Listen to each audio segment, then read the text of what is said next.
First and foremost, I want to say thank you to my Lord and Savior, Jesus Christ. If it wasn't for him, none of this would be possible. Low Nose Boxing. Hit the like button, share the video, leave a comment, subscribe. I had to make a sneak recorded video right now to touch on a topic that's been really on my mind lately. I'm sick and tired. I'm sick and tired of these video game fantasy matchups. All I've been hearing about is Canelo Alvarez versus Terence Crawford. And I ain't gonna lie to you. At first, I was somewhat of an advocate for that fight due to Terence Crawford's dominance throughout the years, throughout his consistency, knocking dudes out, becoming undisputed in 2 weight classes, passing the eye test. But I come to realize that Terence Crawford versus Canelo Alvarez is a video game matchup. Based on what I've seen with Terence Crawford versus Israel Masvidal, he is not ready for Canelo Alvarez. And that's not the only video game matchup I want to talk about. I want to talk about Teofimo Lopez versus Terence "Bud" Crawford. I'm tired of people talking about that fight. My gripe with that fight is this. Teofimo Lopez, if you've been following my channel, everybody out here, y'all already know that I'm one of Teofimo Lopez's biggest followers. But I keep it a beam. I ain't going to sit here and fanboy and be delusional. Teofimo Lopez, as great of accomplishments that he has accomplished during his career in the short amount of time, Teofimo Lopez has not dominated or cleaned out a division yet.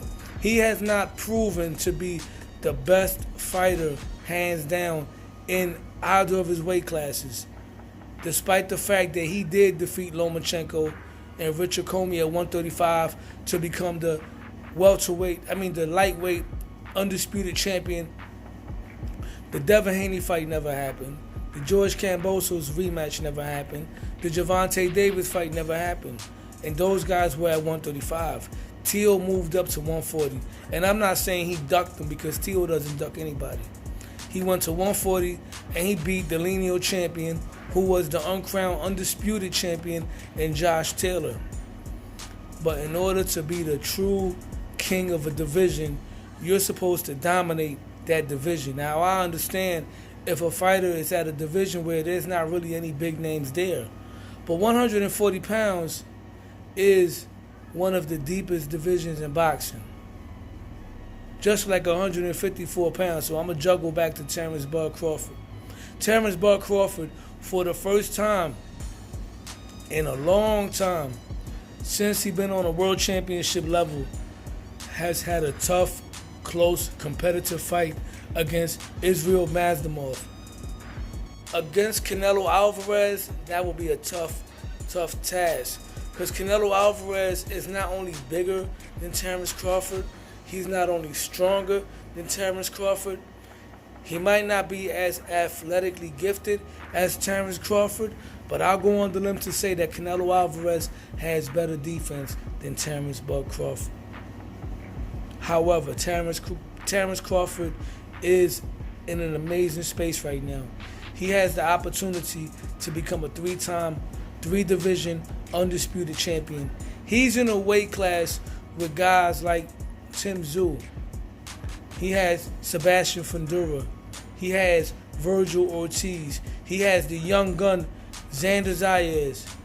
And he has Jamel Charlo, who's a big, solid win away from reaffirming himself as one of the top dogs in 154 pounds.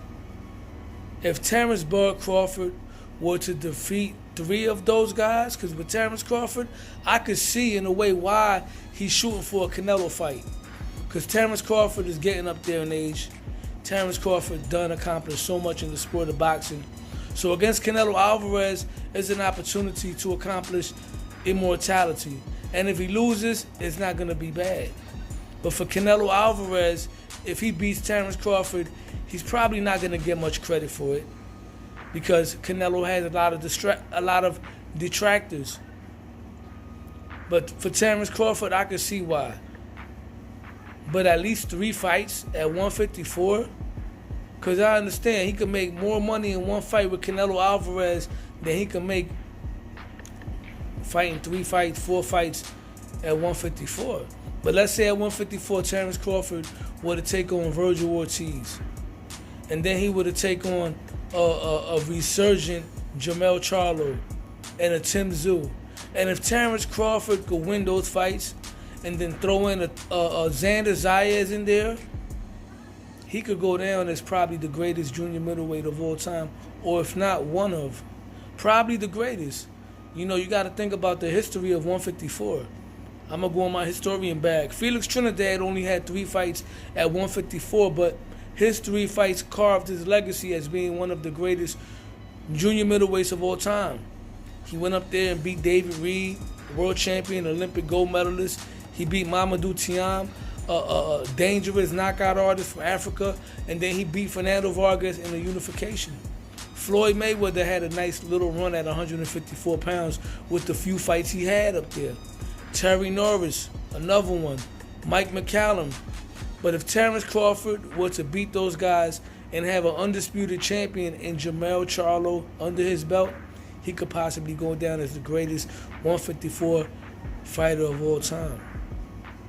The grass is not always greener on the other side. Terence Crawford doesn't need Canelo Alvarez, and Canelo Alvarez doesn't need Terence Crawford, which brings me back to Teofimo Lopez.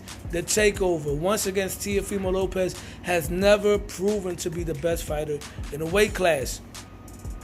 He's the lineal champion at 140 right now, right? At 147, which is one weight class away, and I say 147 because there's rumblings about him potentially moving up to fight Brian Norman Jr. That's a fight, that's a tough fight for Teo. I believe Teo could win that fight, but it's a tough fight. At 147, it's not really the glamour division right now. You have Brian Norman Jr., right? You got Jaron Ennis, you got Mario Barrios. After that, 147 is a ghost town. 150, 140, junior welterweight, even though some of the bigger name guys there have lost their titles and momentum, Devin Haney, Subaru Matias, Isaac Pitbull Cruz, Ryan Garcia currently suspended. The top guys there besides Teo aren't really the names. The champions there aren't the big names, right? But fast forward, Jose Raul Valenzuela has always been a fighter attached to Teofimo Lopez. There's rumors, there's speculation that he stopped Teofimo Lopez in sparring twice. There's no footage to it, to my knowledge, but that's what they're saying, right? And I believe that because things happen in boxing. It doesn't mean that I believe that Jose Valenzuela beats Teofimo Lopez in a professional fight. I got Teo winning that fight, but that's a fight that needs to happen. That's a fight that needs to be pushed for because they have history. And now Valenzuela has proven that he's one of those fighters that can lose and bounce back to accomplish big things in boxing. Shout out to him for that. He's a world champion. He's at 140. Teo's the lineal champion. That fight makes perfect sense. You still got Liam Pyro with a belt. You got the Dominican fighter, Cuellar or Puello. Please forgive me for butchering his name. He's out there with a belt. Devin Haney is one solid win away over a good, credible fighter. And if he does it in dominant fashion, Devin Haney and Teofimo Lopez is back to being an attractive fight. Subaru Matias was never demoralized in his loss. He could bounce back with a solid win, and that's a good fight for Teofimo Lopez. The winner of Jose Ramirez and Arnold Barboza, that's a good fight for Teofimo Lopez. Teofimo Lopez has some solid names at 140. And let's not forget, south of 140, we have Gervonta Tank Davis, who's currently not going to fight Shakur Stevenson at the moment, right? That fight is not happening. There's rumors that Gervonta Davis might be coming back in November.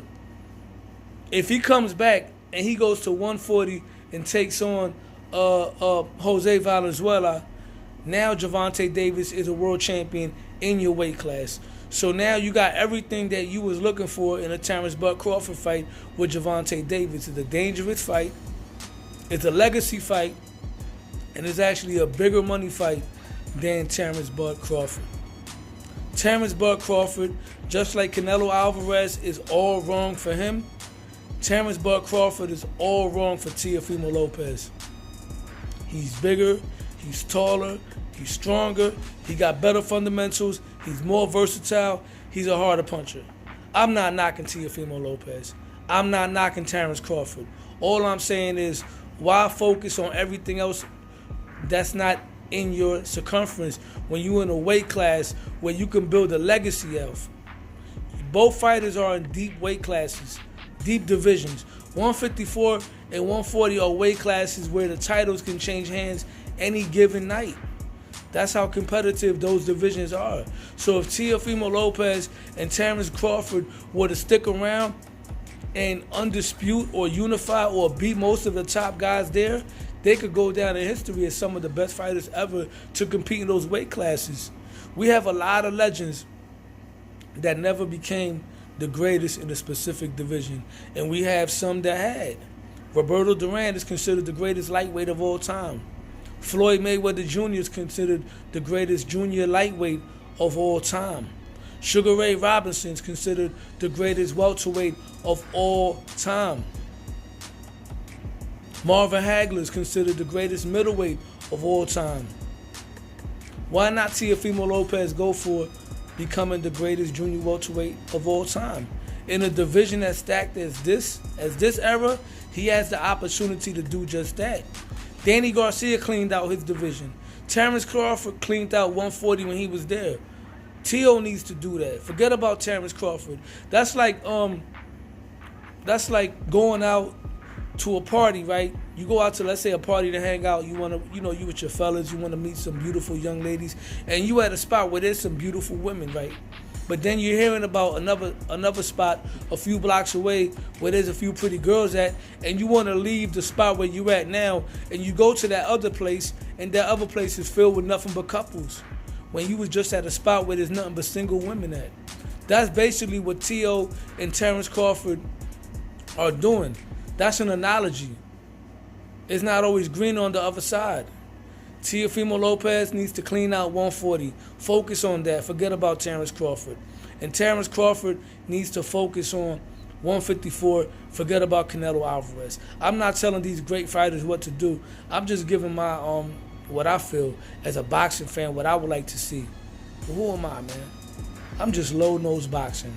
But one thing for sure, two things for certain, low-nose boxing. So hit the like button, share the video, leave a comment, subscribe to my channel. God bless. On to the next one. I'm out.